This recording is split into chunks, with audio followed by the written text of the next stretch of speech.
এই perfect chicken ভুনাটাই হলো আজকের আয়োজন।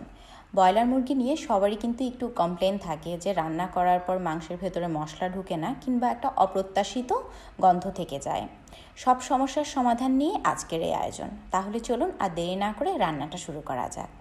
আমি এখানে 1 কিলো পরিমাণে মুরগির মাংস নিয়েছি, অর্থাৎ প্রসেস করার পরে এখানে 1 কিলো আছে, আর এটা আমি রেগুলার কাট করে নিয়েছি। এবার গুঁড়ো মশলা দিয়ে দিচ্ছি। প্রথমেই দিয়ে দিচ্ছি 1/2 টেবিল চামচ পরিমাণে লাল মরিচের গুঁড়া, ঝালটা কিন্তু নিজের পছন্দ মতো। 1/2 চা চামচ দিয়ে দিচ্ছি হলুদের গুঁড়া, 1 টেবিল চামচ দিয়ে দিলাম ধনিয়ার গুঁড়া,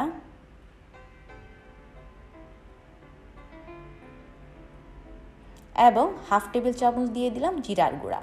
গুঁড়ো মশলাগুলি দেওয়া শেষ। এবার এই মশলাগুলো দিয়ে খুব ভালোভাবে এটাকে মিশিয়ে নিচ্ছি।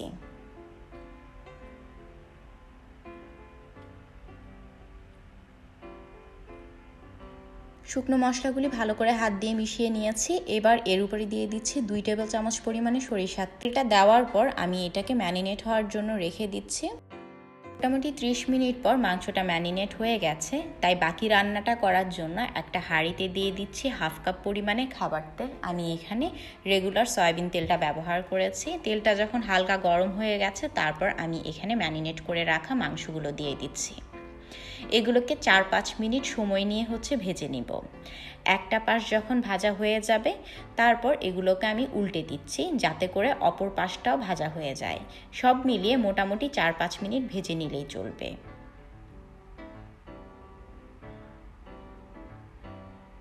দুটো পাশই ভাজা হয়ে গেছে। এবার হাঁড়ি থেকে সবগুলো মাংস আমি তুলে নিচ্ছি।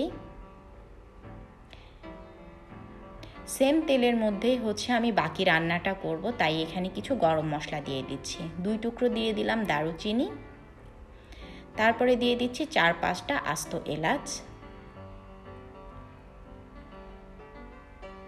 এবার দিয়ে দিচ্ছি 10-12টা গোলমরিচ, এবং আরও অ্যাড করে দিচ্ছি 4-5টা লং। আপনারা চাইলে তেজপাতাটাও ব্যবহার করতে পারেন, তো আমার কাছে তেজপাতাটা ছিল না এই মুহূর্তে, তাই আমি অ্যাড করলাম না। এবার এই মশলাগুলোকে তেলের মধ্যে একটু রান্না করে নিচ্ছি, এতে করে এর ফ্লেভারটা এই তেলের মধ্যে চলে আসবে। কিছুক্ষণ এই মশলাগুলো রান্না করার পর এখানে আমি দিয়ে দিচ্ছি 1/2 কাপ পরিমাণে পেঁয়াজ বাটা, 1 টেবিল চামচ দিয়ে দিচ্ছি আদা বাটা, এবং 1 টেবিল চামচ পরিমাণে দিয়ে দিচ্ছি রসুন বাটা। বাটা মশলা বলতে কিন্তু আমাদের আর কিছুই লাগবে না। এবার এই মশলাগুলিকে এই তেলের মধ্যে একটু কষিয়ে নেব, যাতে করে মশলার কোনো কাঁচা গন্ধ না থাকে। একটু সময় নিয়ে কিন্তু কষাতে হবে, আর এভাবে একটু নেড়েচেড়ে দিতে হবে যাতে করে মশলাগুলো পুড়ে না যায়। মশলাগুলি কষে গেছে। এবার আমি এখানে কিছুক্ষণ আগে যে মাংসটা ভেজে রেখেছিলাম সেটা দিয়ে দিচ্ছি। তারপর যে বাটিতে মাংসটা ম্যারিনেট করেছিলাম সেখানে 1/2 কাপ পরিমাণে পানি দিয়ে সেই পানিটা এখানে ঢেলে দিচ্ছি, এতে করে আর কোনো মশলার অপচয় হলো না। এরপরে দিয়ে দিচ্ছি পরিমাণ মতো লবণ। লবণটা দিয়ে সব কিছু খুব ভালোভাবে একটু মিশিয়ে নেব।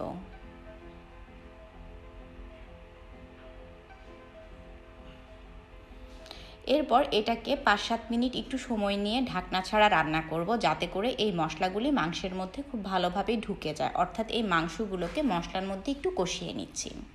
মাংসগুলি কষে গেছে, পানিটা অলমোস্ট শুকিয়ে গেছে। এই পর্যায়ে আমি এখানে দিয়ে দিচ্ছি 1.5 কাপ পরিমাণে পানি।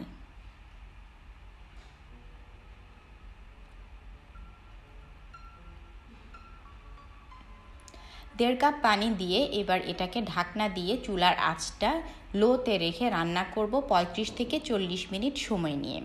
এই যে চুলার আঁচটা লো রেখে রান্না করব, এতে করেই কিন্তু মাংসটার ভেতরে মশলা ঢুকবে। আর এই সময়টায় কয়েকবার করে কিন্তু এরকম ঢাকনা উঠিয়ে একটু নেড়েচেড়ে দিতে হবে, এতে করে মাংসগুলো পুড়ে যাবে না। অলমোস্ট 35 মিনিট পর মাংসগুলি কিন্তু রান্না হয়ে গেছে। এ পর্যায়ে যে আমি এখানে 1 টেবিল চামচ পরিমাণে দিয়ে দিচ্ছি লেবুর রস, এবং 4-5টা আস্ত কাঁচামরিচ। এগুলি থেকে কিন্তু কোনো ঝাল আসবে না, শুধু ফ্লেভারের জন্যই এগুলো অ্যাড করা। এবার আবারও নেড়ে চেড়ে 2-3 মিনিট এটাকে একটু রান্না করে নেব।